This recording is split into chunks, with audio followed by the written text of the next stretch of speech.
And that's really why indie labels not only fail themselves, but most importantly, they fail the artists that they are supposedly trying to help.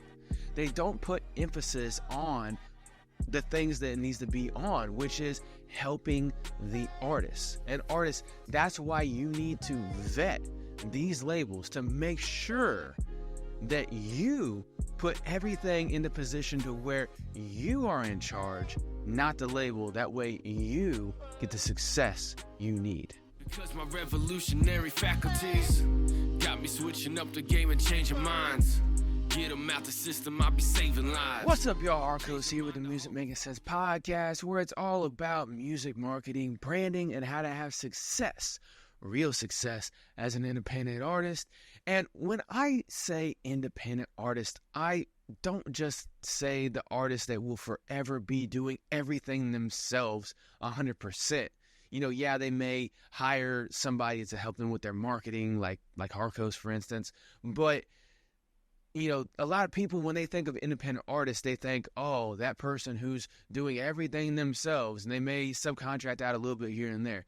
But I'm also talking about the independent artist who, at some point, they'll grow to a level to where they actually could need a good indie label to help them grow and get to the level that they want to be at, whether that's just being very successful at an indie level or going on to the majors.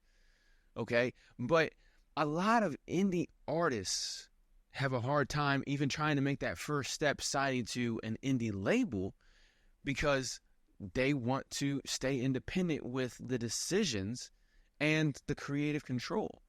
And a good label will allow this to happen. They will be there to support but not control the artist. Now, there's a certain level of management that has to take place, right? The artist can't be 100% in control of everything because a lot of times artists, I'm an artist as well too, so you know how it is, we get very easily distracted and we'll just be wanting to work on the things that we're passionate about, which is creating the music or maybe just going on shows. And the label is supposed to be there to help manage everything, to be like, hey, look, we need to put out this kind of a strategy. We need to do this next. We need to do this kind of things. But ultimately, they leave the final decision up to the artist or the band. I use the word artist interchangeably. So if you're a band or a collective of some kind, when I say artist, I just mean the creative. Okay, the musician, the person who's creating the music, and it could be a collective of people or it could be a solo artist, okay? But, a good label is going to be there and be like, hey, this is what our plan is for you. What do you think? And then the independent artist who's on that indie label can make certain adjustments however they see fit and then go from there. The whole point of being on a label is to have a good team behind you. And I keep saying good label, good team and stuff because I like to work off the 90-10 rule, okay? And that is that 90% of things are not good. Or 90% of things are the way a certain thing, okay? For instance, in this case, 90% of labels are complete garbage. 10% are great. And that goes on the flip side as well, too. Labels, 90% of artists that you'll even come in contact with, let alone work with, are going to be garbage. But that 10%, that 10%, that's really where it comes in, right? And so this video right here, what I want to talk about right in here is great information for both independent artists who are wanting to stay independent, but might also be kind of considering some indie labels. But this is also going to be a great video for indie labels to make sure that you're not in the 90%, that you're in the 10%, okay? Excuse me. So there are three main ways that labels harm their artists and fail as a label at the same time. Now, some of y'all may be like, what? Hold on. Especially if you're in a label, you're like a label head. You're like, no. These artists are lazy, blah. No. Okay? You may want to do a self-audit and check it yourself. Like I said, 90% of artists are going to be trash. And artists, 90% of labels are going to be trash. But what we're working on is we always try to find that 10%. At 10% of good or great. And that's what we always want to focus on. So, like I said, there are 3 ways that labels harm themselves and harm their artists and fail completely and utterly at the same time. So, like I said, indie artists, before you go check out a label, make sure you're making sure they're not doing these 3 things. And labels, don't do these 3 things either. The first one is what I see as one of the most common things that a label will do to fail their artist and fail themselves at the same time is that the label will promote themselves more than the artist. They will. And they will do it in ways that they don't personally see it as being that they're promoting themselves more than the artist. Now, one way that they'll do this is on social media. So they'll have, let's go 90-10 again. 90% of the promotion for the artists on the label will be done on the label's social media accounts, which is completely ridiculous, okay? Because for one, okay, let's say your label only deals in one genre, whether it's hip hop, whether it's rock, whatever. You just deal with one genre. You're going to have artists who are from different subgenres. So if you're a hip-hop label, you're going to have some trap artists, you're going to have some boom bap artists, you're going to have some experimental eclectic artists, you're going to have people who talk about different shit, who are different. And so when you, like, okay, how about this? If you're a rock label as well too, right? You're going to have metal, death metal, you're going to have singer-songwriter, you're going to have just, standard alt rock, easy listening, grunge, punk, okay? There's all different kinds of sub-genres within the main genre. And when you're an indie label, no matter, like I said, if you're a single genre label or if you're a multi-label genre especially, you putting out content from all your artists, the algorithm is not going to know who it needs to put your stuff in front of, because of that diversity in the subgenres. See, the algorithm works best when you niche down as far as possible. And that's why promoting on a label social platform for the majority is not good. Labels, you need to be promoting the artists on the artists' platforms. And where that comes in is you need to make sure as a label that the artists that you work with and I've seen some labels who will have artists that do not follow on this one. So artists, you should already have this ready before you go to an indie label. But indie labels, you need to make sure this is step 1 that you do for an artist before you even put out a post with them. And they need to have brand solidarity, which means that on all their social and streaming platforms, their name, their username, their @handle, and their profile pictures are the same. And they have a bio in all their profiles, and the bio is more than just hip-hop artists from Kentucky, right? Or whatever. They need to actually have 3, 4, 5 sentences, maybe more. I know there's character limit on some platforms, so make it, to where it fits all platforms. But you need to have that in there, and you need to have their website in there. Now, their website, not yours. I'll get to that in a second. But this is how you got to have brand solidarity on all the socials. And then all of the content for that artist needs to be put out on that artist's platforms. And then if the label wants, the label can reshare it to their social media platforms. That's perfectly fine. I don't have any issue with that. What I have an issue with is the labels that will promote mostly on their platforms. Because like I said, the algorithm, if you are promoting your independent artist on their platforms only, then you're going to be able to cast that wide net and grab as many people who like that subgenre as possible and drag them in. And then as you pull the net in, all the fish that don't fit are going to come out. But all the ones that do fit, then they're going to be the fans and the super fans. Okay? And yeah, that's a fishing metaphor, old school net fishing metaphor. But anyway, that's a good metaphor for what I'm trying to say, because that's what you do out here on social media. you're creating the content and it being entertaining and trying to use the descriptions and the hashtags specifically to where you can reach out to the people that you think will like it and then narrow that down into people that actually do like it. And so the only way to really do that is by having the artist promote on their artist page in order to gather that. Because like I said, you're going to have other artists that they're going to have different personalities. They're going to have different types of music. They're going to have different things that they talk about in their music. And so you as a label trying to cast that net and draw the people in, you're going to essentially not do it. Okay? And so indie labels, the way I suggest whenever I work with labels, because I've worked with some labels as well too, okay? I work with independent artists and independent labels as well. Management companies, I've worked with a couple of management companies as well too. But the way I suggest that you as an indie label structure the content on your social media is be informative. Give out tips and tricks to artists.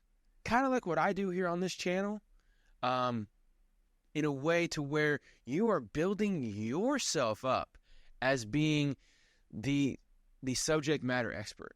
So what you're doing on your social media platforms, your audience as an indie label is going to be other artists. That's where it's going to be. That's who you want to go out and try to find. Because as an indie label, your goal is find good artists, nurture them, help them grow, make some money off of the process, and grow yourself as a company. Okay? It's not a charity, okay? We can talk about money here. It's Music Making Cents Podcast, right? It's called CENTS, as in money, okay? That's the goal. The independent artist wants to make money. You want to help them and make money as well, too.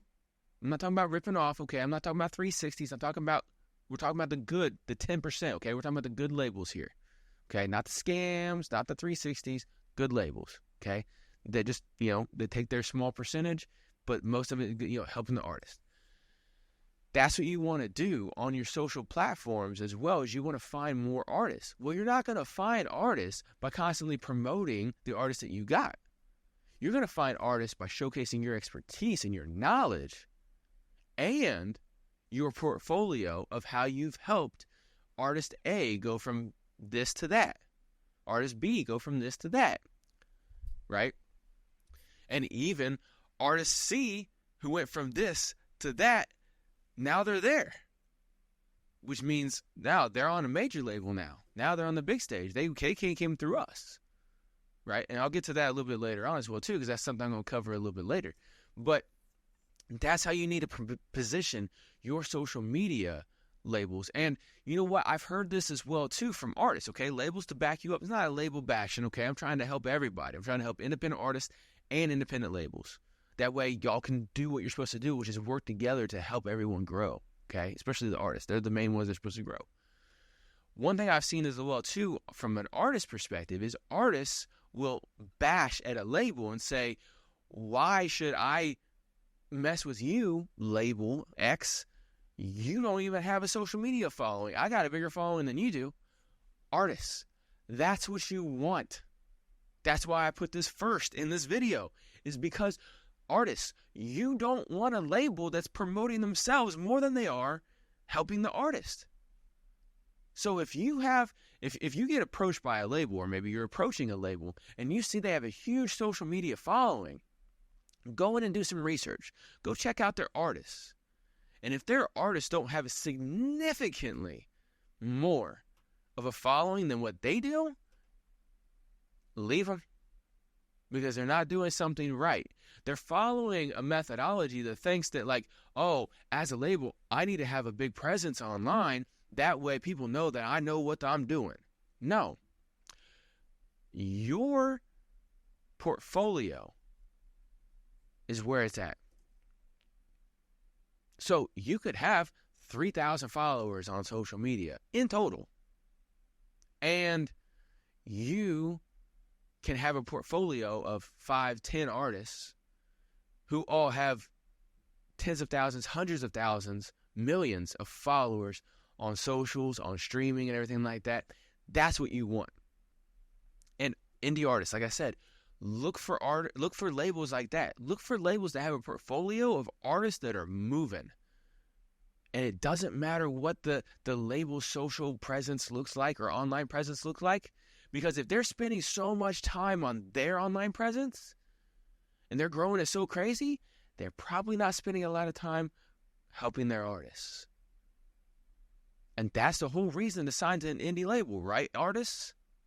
Exactly. Okay? So, don't do that. And when it comes to promotion as well, too, like I said, labels, make sure your artists have a website in their bio, and it can't be the label website.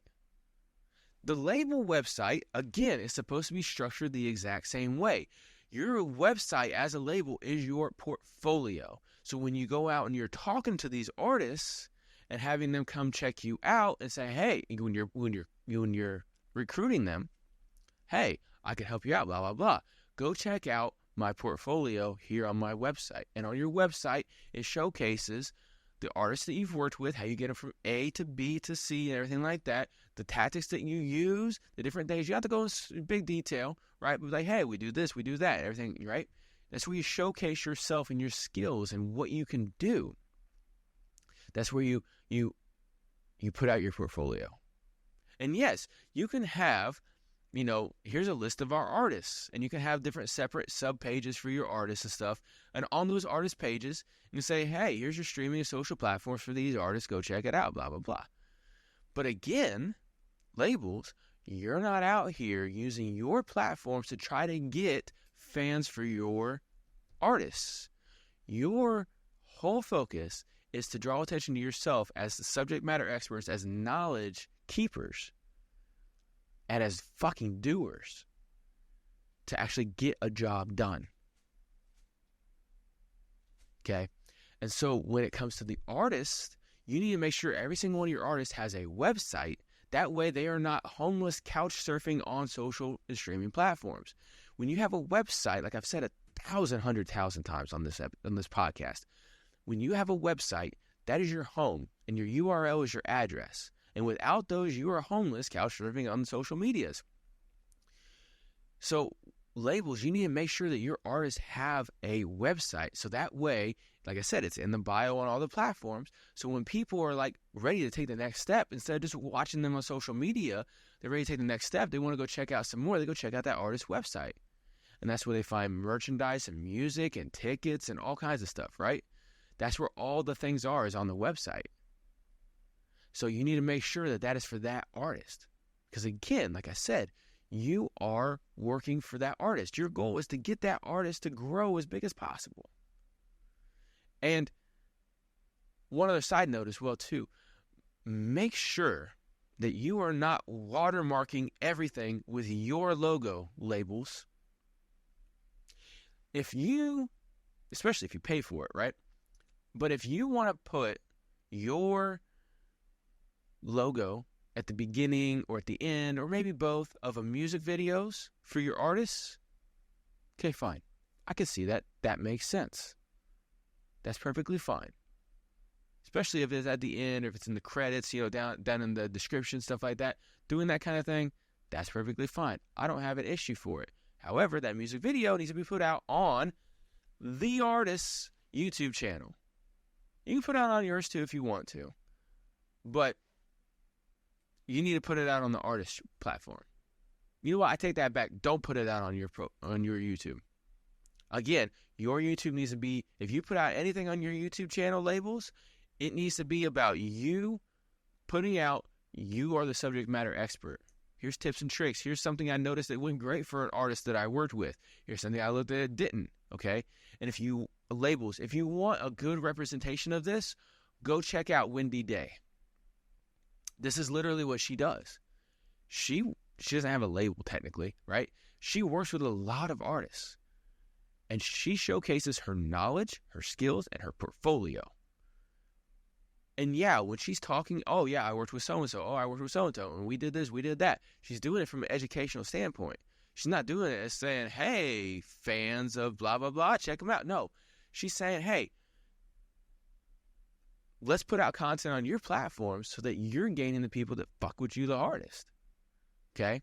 So labels, take that into consideration. And you know what? Here, let me go ahead and back up a smidge and say some stuff. So a lot of people will be like, okay, Harkos, I get what you're saying with that kind of stuff, but what about all these really famous labels? Like, for instance, like here in the hip hop realm, you got Cash Money, No Limit, Death Row. What about them? Like, everybody knows those labels' names. So why can't they know my label's name? The label didn't get popular and then make the artist popular. The label got the artist popular, and that made the label popular. For instance, when you think of Cash Money, who do you think of first and foremost? Lil Wayne. That's the first one that comes to mind. The second and the third one would be Nicki Minaj and Drake, right? And then maybe fourth down the line, you might think of Birdman, okay? AKA Baby back in the day when he first started it. But Birdman, AKA Baby, he started the label. And he was getting a little bit of success with him and Manny Fresh. You know, they've been making some noise and stuff like that. But Lil Wayne was like, boom.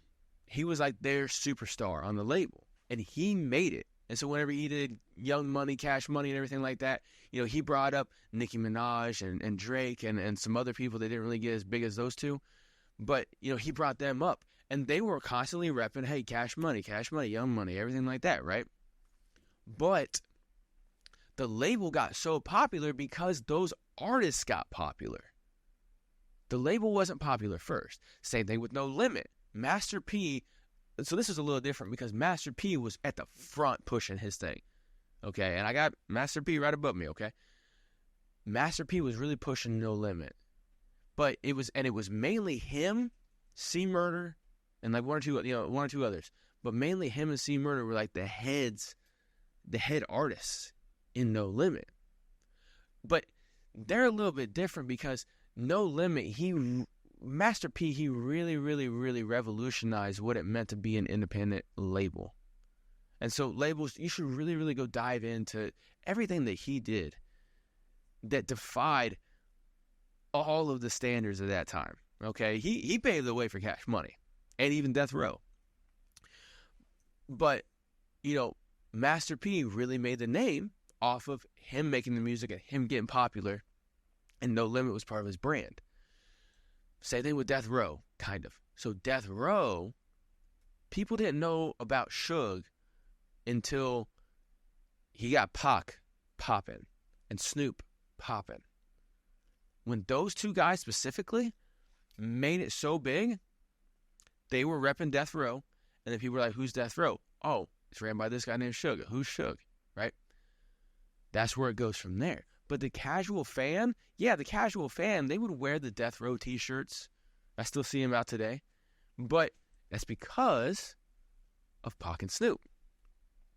See, like I said, the label doesn't get popular and make the artist popular. The label or the label makes the artist popular, and then in turn it makes the label popular. Okay?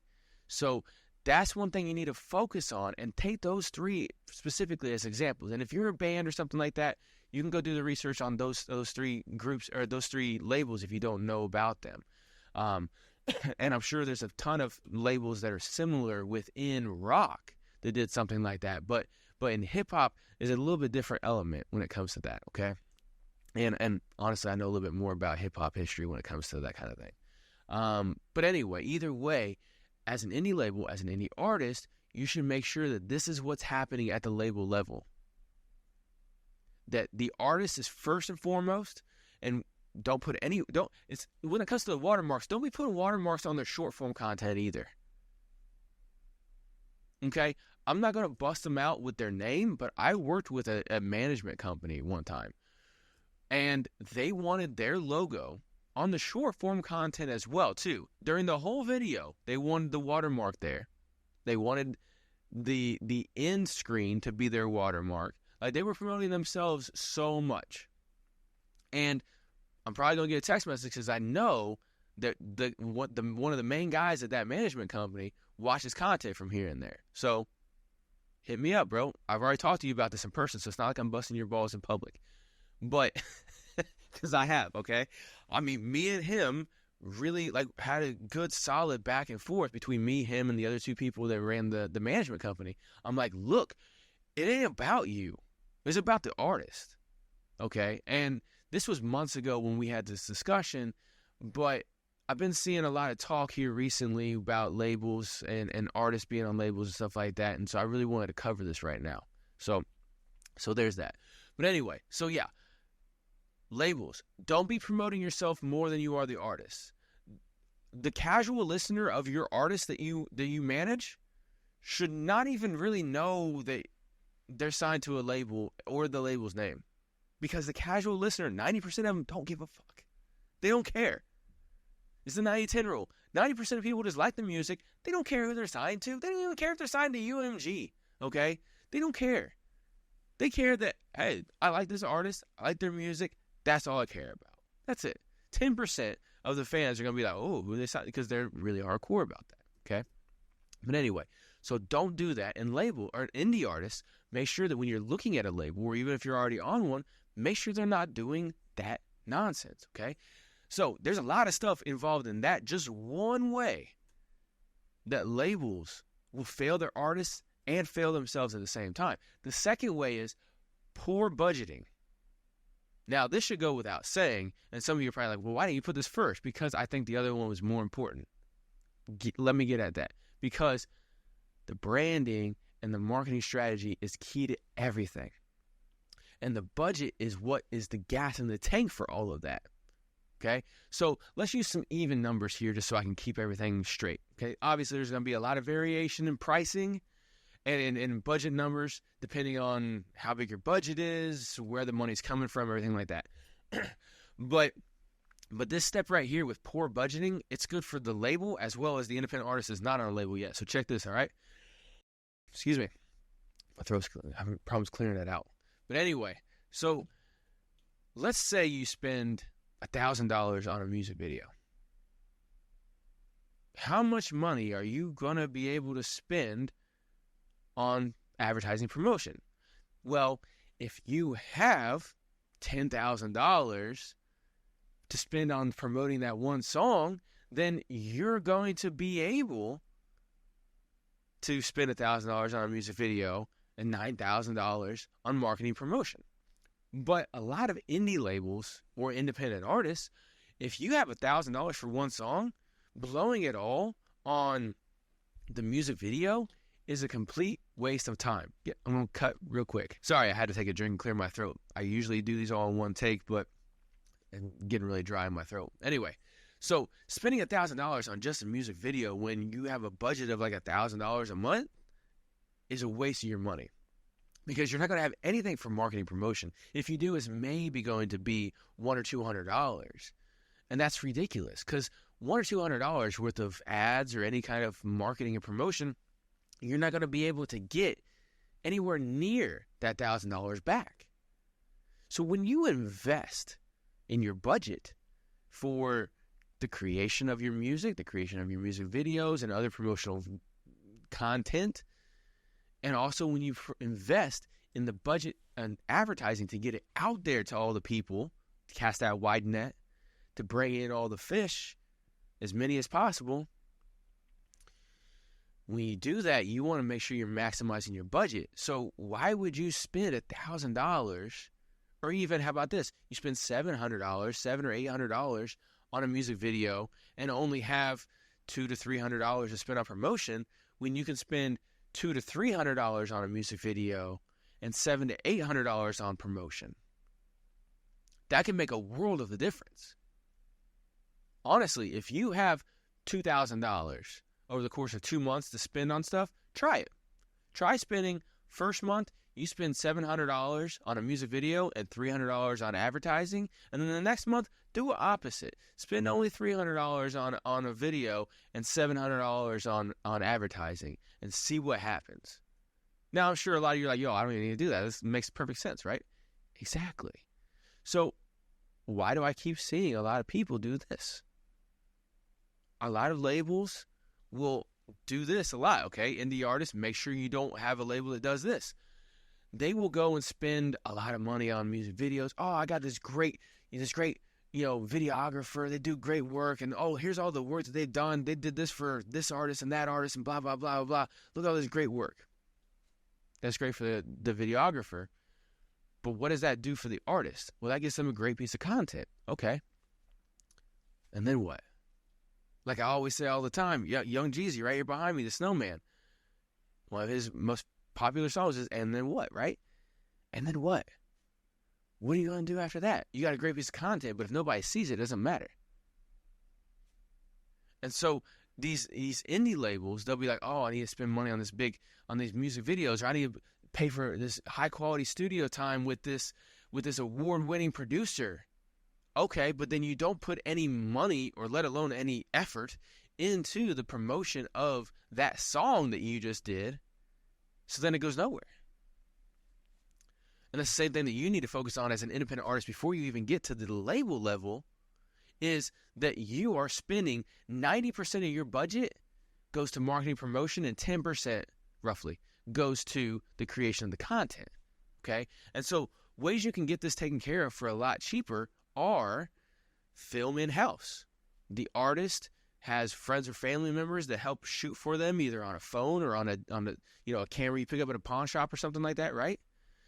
Or the label does it in-house. So the label has somebody who shoots it for them, and then you outsource the editing. Either you keep that in-house, and you got somebody who does it really quick and really good for free, or you have a way to outsource it to Fiverr or something like that, where you have somebody in another country who does great work, but they charge less because the cost of living is a lot less over there. But you're able to give them great money for their work, but you spend $50, $100, $200 on them editing the video for you. Well, now you have a great video for a lot less, and you have a lot more budget to spend on the actual marketing and promotion. Okay? And that goes the same with, recording the song as well too. Now, when it comes to rock bands, where you got to have, 15, 16 microphones on a drum set to get proper sound and everything, your recording of your song is going to be a lot more expensive. So this is where you really, really need to make sure that you're spending as little money as possible creating the music video or other video content, and spending more of your money on the marketing promotion. That way you all are getting the bang for the buck back, especially when it comes to, like I said, the rock genre, where you got to mic up all these instruments, especially the drum set. Now, when it comes to hip-hop, now y'all know it's a lot cheaper than that. You don't need you need one mic. Like Nas used to say, all I need is one mic. You need one mic, and you need to get a beat either off of an up-and-coming producer who's going to either do a split with you, or they are going to, sell it to you full rights for $100, $150, $200, whatever the situation is, right? Maybe you go out and you get a lease, off of them or something. Whatever the situation is, you can get it for pretty cheap.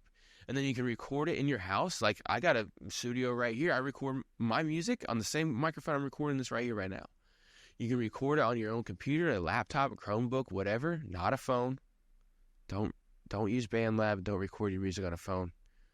This is becoming a trend, and I don't like it. Don't do it. It's garbage. It's garbage. You might as well put your head in a trash can and with a microphone in there and try recording in a trash can. Okay, you're going to get it's garbage quality. Anyway. So all you need is a mic, and then you can record it and you can send it out to somebody, either, in the country you live in or in another country, to mix and master it for you. It'll come back great, and they'll do it for really cheap. I know a lot of engineers and producers who will mix and master tracks for like, $20 to $40 a piece if you just send it to them, because all they got to do is just spend like maybe an hour on it. Boom, it's done. Okay. And so you can keep the cost of your creation down so that you have more money in your budget for the marketing and promotion. Okay? Another way, and this I think is the biggest waste of money that you could do as an independent artist, as a label, and I've had it out really hardcore with a label head one time about this. Me and him ended up not working together because of this argument. don't do a fucking album release party. I don't care if you're an independent label. I don't care if you're an independent artist. Don't do it. You are literally, when you do an album release party, you are celebrating creation versus success. Now, why the hell would you do that? What accomplishment? Yes, okay, look, I'll give you this. You did accomplish the act of creating something that you, or you all, if you work with a team, think is a great body of work. You're really proud of this. Okay, cool. So why would you go and spend hundreds or thousands of dollars on a party to celebrate the fact that you just created something before you've even had one fan listen to it? Before you've even made one fraction of a penny off of it? What are you celebrating? And the argument that I had with somebody, they said, oh, well, you can bring the fans into that as well, too. Look, if you are popping bottles or having a party or in a club or something like that, right, you're celebrating that, hey, we just created this great album. Your fan who is working at fast food location or a gas station watching is like, oh, I'd like to be in a club right now. You're really demoralizing them on supporting you. And I had an argument, like I said, I had an argument with somebody about this. And I never worked with them because we had this big disagreement. They didn't want to work with me because I said, you're fucking stupid. Don't be spending your money on that. It's a waste of money. You can spend all that money on promotion and actually get that thing popping and have a success party later. Once you chart, have a party. If it goes super viral and you get approached by a major, have a party. But just because you created it doesn't mean, woo. Okay, it's just like celebrating that you or a family member joined a sports team. Just a sports team. Local, high school, college, whatever, right? Not even, they just got signed to the NFL. No, because that's through a lot of hard work. Let's just, just because your kid got on the junior league of the community football team isn't a great reason to celebrate. Yeah, you may get some pizza for him or something like that, right? Oh, good job. Yeah, we'll go out to fast food real quick for you. But you're not throwing a party like they just won the Super Bowl. So that's exactly what I see when artists, especially labels, will spend hundreds or thousands of dollars on an album release party before they've even done anything. You literally are blowing money to celebrate that you just spent a lot of money. That's it. And like I said, artists, look, I get you're super proud of it.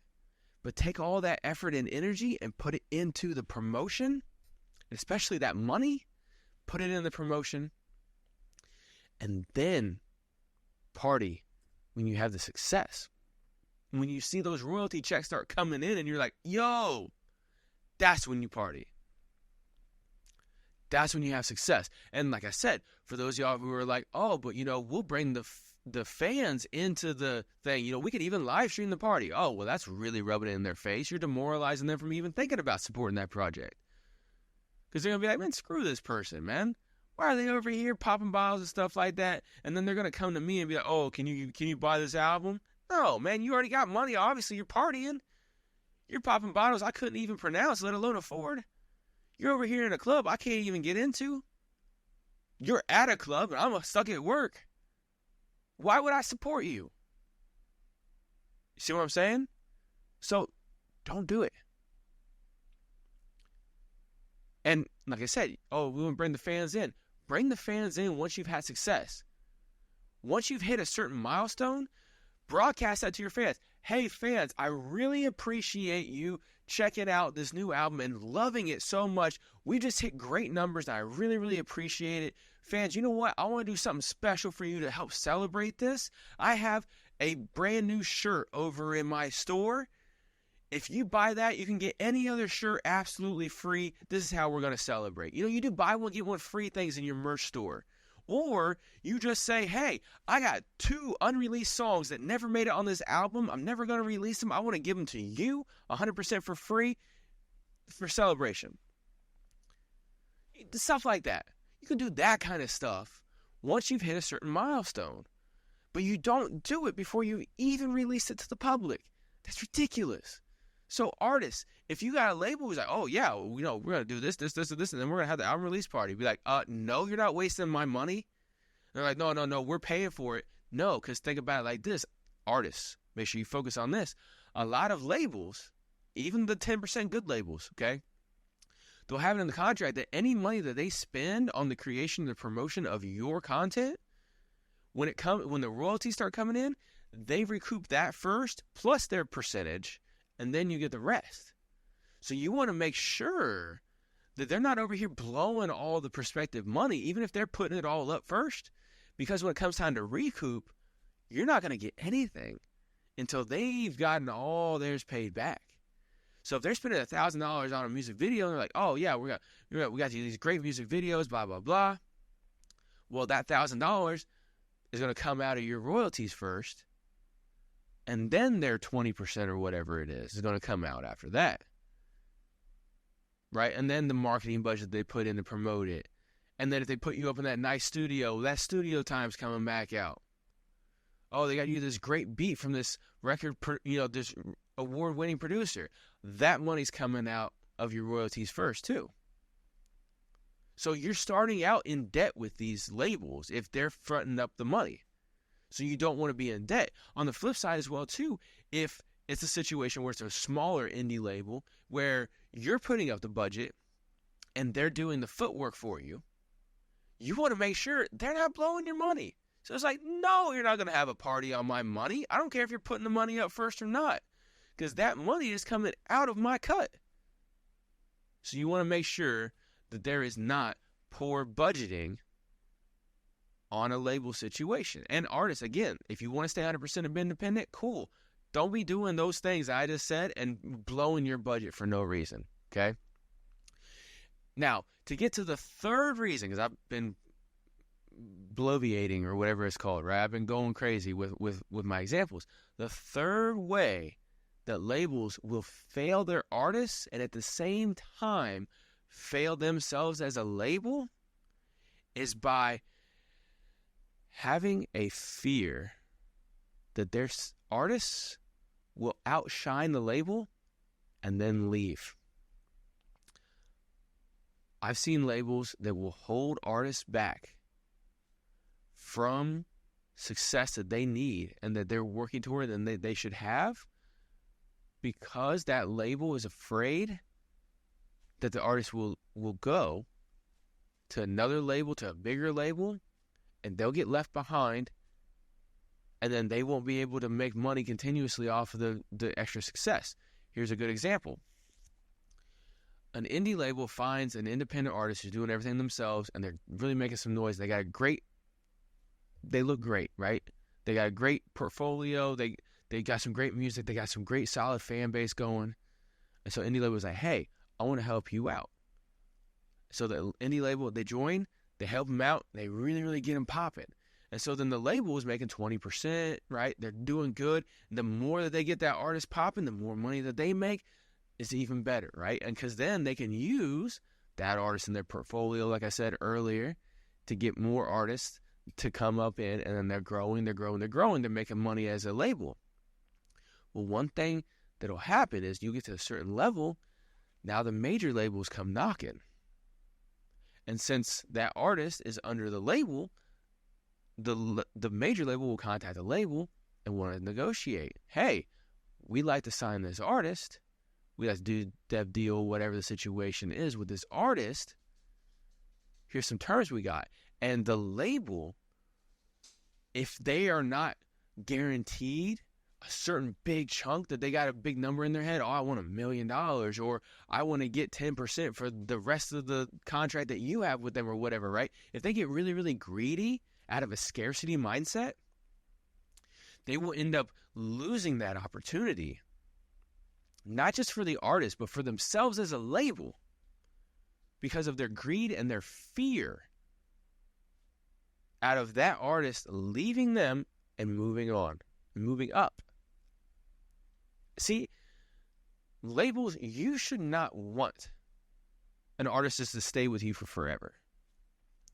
What's going to serve you best overall is if you are able to take artists who have a great sound and a great presence, but they need some structure, and you can help them out with that, and they need connections and networking that you have, stuff like that. They need all that stuff. If you're able to take that artist and take them from point A to point B to where they're doing great, and then pass them off to a label, major label, to where they do even better, that is way better for your portfolio than somebody who you brought up, they did great, but then they stay with you for forever. Now, you're going to have some people who have great loyalty, be like, hey, look, I don't want to sign with nobody else. I want to stay with you. Or they'll be like, hey, I don't want that Drake, Beyonce level status of fame. I don't want that, okay? No thank you, major label. I appreciate it, but no thank you. I like the level I have right now where I'm making, $300,000, $400,000, $500,000 a year. I'm able to go on tours. I'm not getting mobbed in restrooms. My fans know who I am. I got great loyal fans. I'm able to live a great life. I'm not overwhelmed by work and fame and stuff like that. You're going to have some artists that don't want that, okay? But for the artists who do want that, who want to make the next level, who want to do great things, as an indie label, you need to be fostering that. You need to be that midpoint because, like I said, it's going to help out your portfolio with you being able to reach out to these up-and-coming indie artists and say, hey, you got a great resume right here. You got a lot of great tracks. Come join my label. Look, I've helped artist A and artist B and artist C get to the majors. You know these guys, right? Oh, yeah, we know them. Yeah, they were with me. They were like you once. I brought them up and then got them to the major labels that they wanted to be at. So come join my team. And then now, boom, that's going to help you gain more high quality. You're going to be able to filter out that 90% of trash artists like we talked about a second ago, labels. You're going to be able to filter out that 90% of trash artists that have no work ethic, all that stuff. You can get those 10%, and then that 10% they're going to keep getting passed through. On top of that, like I said, you're going to make money. You're going to learn a lot in the process to where you're going to be able to make the artist grow faster and more efficient, so then make more money for yourself and for the artist as well too. But also what you're going to be able to do is when these labels come knocking, you just be like, hey, okay, cool. You work out a decent deal to where, hey, this major label's offering you $5 million up front and like a $3 million a year guarantee, blah, blah, blah, whatever the situation is, right? This label's offering you that, then you make sure you be like, hey, let me get X amount of dollars, right? Not out of your cut, but in addition. Or I get 20%, right? Finder's fee type of situation. And a lot of major labels, they will be like, hey, here's a finder's fee for you for finding them. They'll cut you in on that. It's standard practice. So don't be scared of, oh, they're going to leave. No, you'll get a cut, okay? Don't worry about it. You'll get some money. And you'll be able to have that on your portfolio.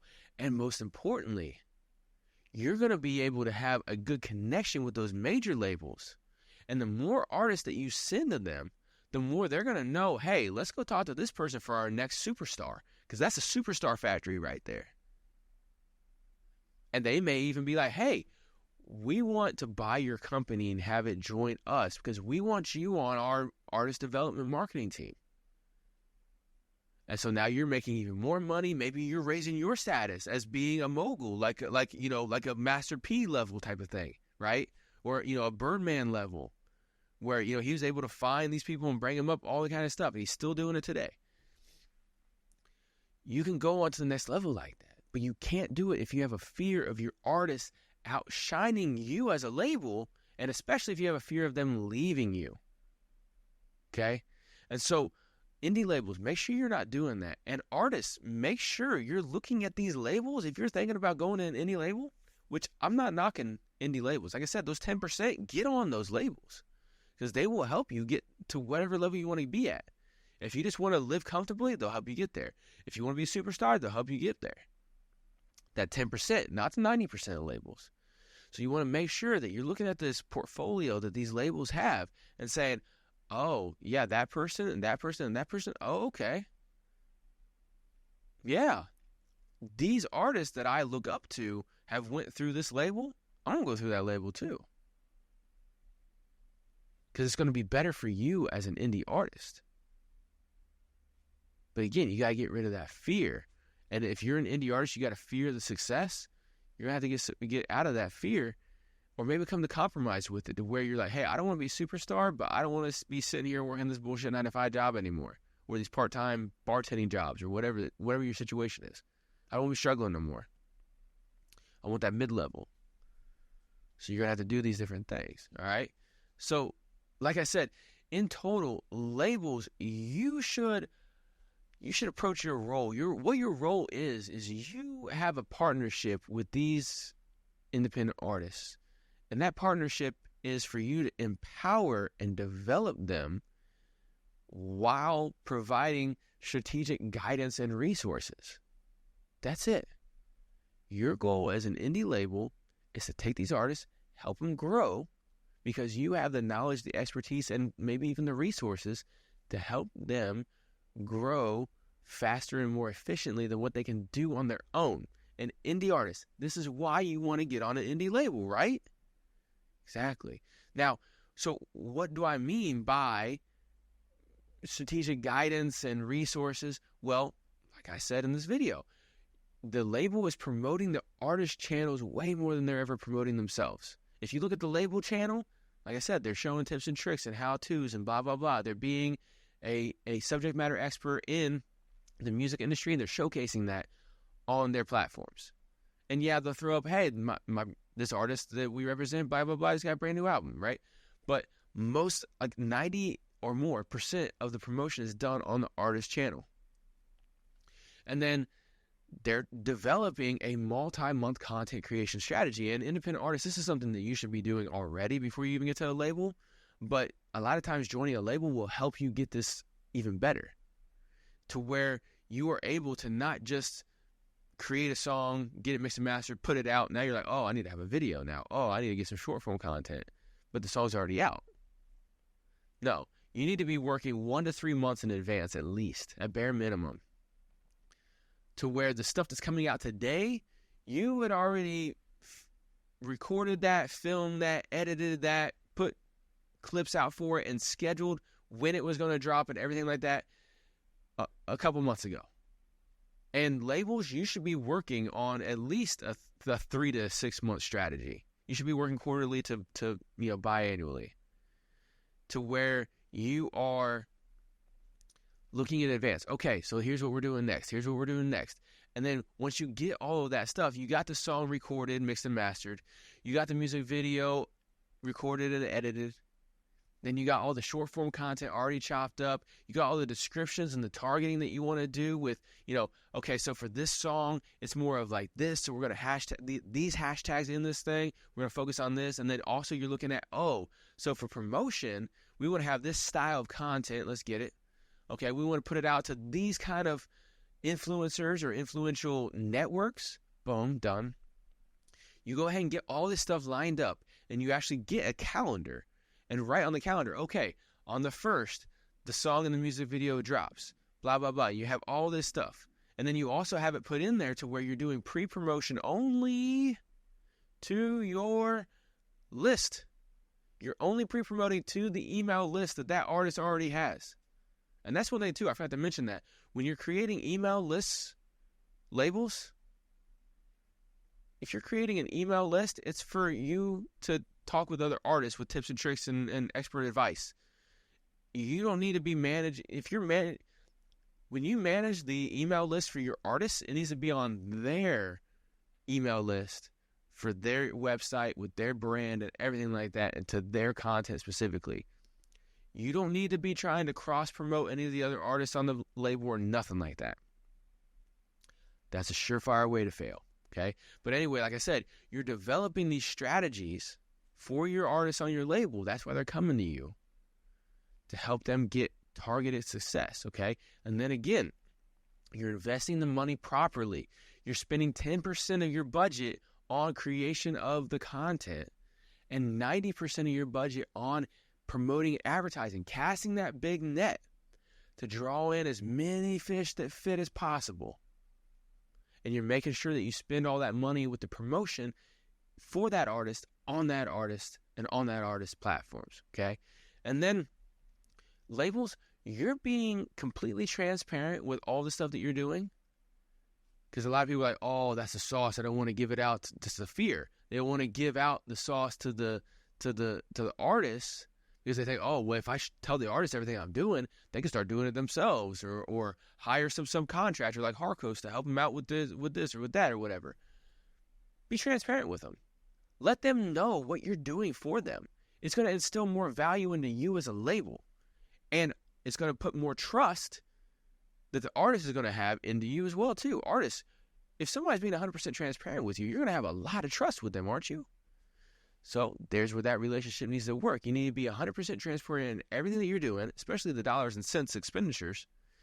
But then you also need to be open-minded to the creativity of the artist. And like I said, this goes back to the beginning. Why do a lot of artists not want to sign to a label? Because they don't want to lose that creativity. Why do a lot of artists not want to sign to an independent label? Well, that's because they don't want to lose that creative control and the decision-making ability. So labels, you need to be working directly with these artists, saying, what are your goals? What do you see from this? What idea did you have for a music video whenever you created this song? Stuff like that. Where do you think this would fit in? Because labels, as an executive, essentially, you're dealing with multiple different artists from multiple different subgenres, maybe even from different genres. You can't know everything about the little subgenre that they live in. They will, though, because they know that their artists like them because they're a skateboarding hip-hop artist from Alabama or whatever the situation is. They're a goth skateboarding hip-hop artist, whatever. Whatever the little subgenre is, they know that best. So let them have all the creative input, and then you are the organization and management of all of it. Okay? You need to make sure you do that. And you know what? Independent artists, whether or not you want to sign to a label, make sure, like I said, you are doing everything that I just said as well too. Make sure that you have a website. Make sure that you have brand solidarity where all your usernames and @ handles and profile pictures are all the same on all your social and streaming platforms. You know, make sure that you're planning out your content release strategy. Not just the video content, but also your audio content. Make sure you're planning all that out. And make sure you're budgeting smart. If you're doing all that on your own, when you go and look for a label, you're going to look for that in a label. And labels, make sure when you're approaching artists that they already kind of have that. And you say, hey, look, we do the same thing. We value the same things that you do. We do all that stuff too. Look, you already got a website. You already got your branding on point, artists. Labels is what you should be saying. Hey, this artist already has their website. They already got their branding on point. They already seem to have a steady content release strategy. And you talk to them and they're like, oh yeah, I'm doing this on a very, very small budget. It's like, oh, you're already budgeting smart? We do that as well too. Look, you already got a lot of things done. We have more expertise in actually taking people from where you're at and growing them to where they want to be. And we're 100% budget conscious as well too. And so that kind of partnership and relationship is going to be what helps independent artists and independent labels, the 10% from each, connect and really grow together and work together well. Instead of having a bad situation where people get jaded on either side, where they're like, oh, screw labels, or oh, independent artists are lazy, whatever the situation is. You don't want to get jaded. You want to have that good relationship. So independent artists, you need to be the 10% of artists, not the 90% of lazy do-nothing. You need to be that 10% of elite artists. That way you can find the labels that are trying to be the 10% elite labels, not the 90% garbage scam labels. They're a real label. That way y'all can work together.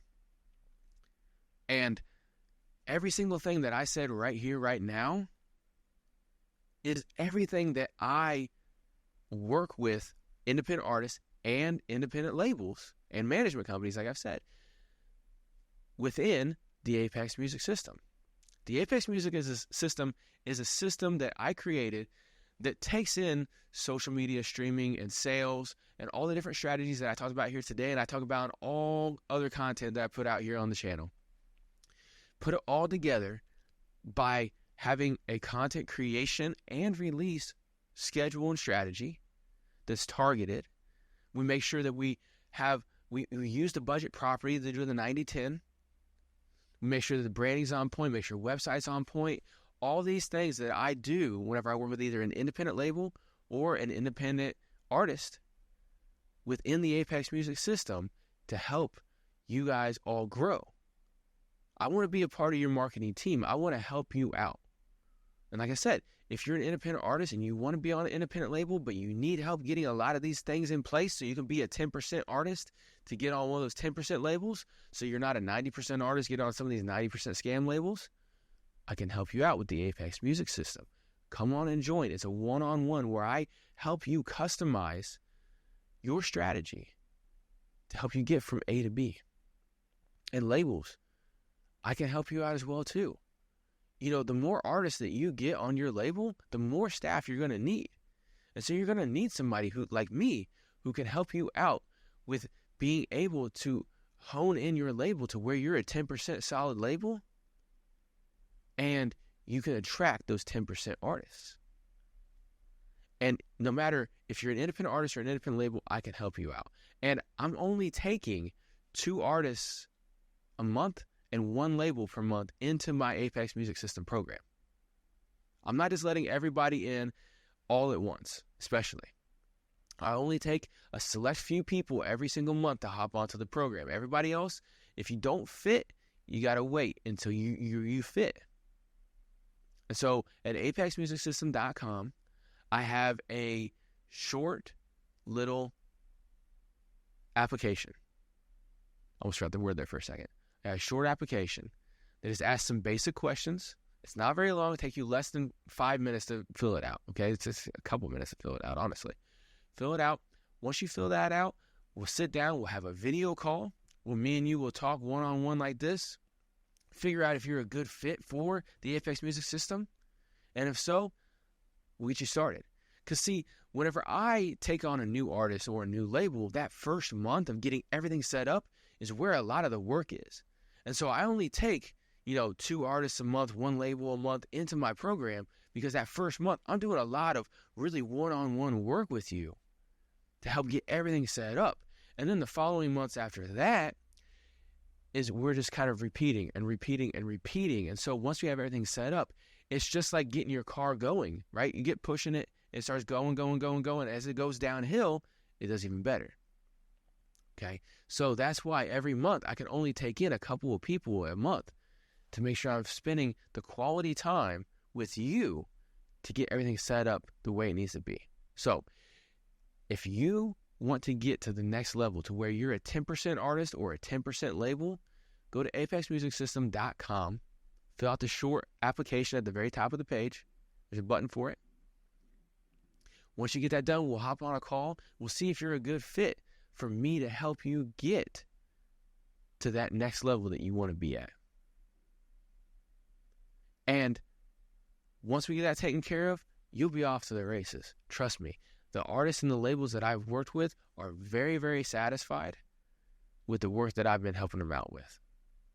And you can be satisfied as well too. So if you want to take yourself to the next level, you want to be a 10% artist or a 10% label, apexmusicsystem.com, I can help you out. And if you don't think you're ready for that, you're like, hey, look, I'm not 100% ready yet. Keep checking out the content I put out right here on this channel. And make sure you go to musicmakingsensepod.com and submit your music for the Wednesday night reviews. Every Wednesday I go live on YouTube playing a bunch of great artist music from all genres and giving some marketing advice as well in there. And we're just kind of hanging out, having a good time, but also helping artists. Because that's what this channel is all about. Music marketing, branding, and how to have success, real success, as an independent artist and as an independent label. So until next time, I'll see you then.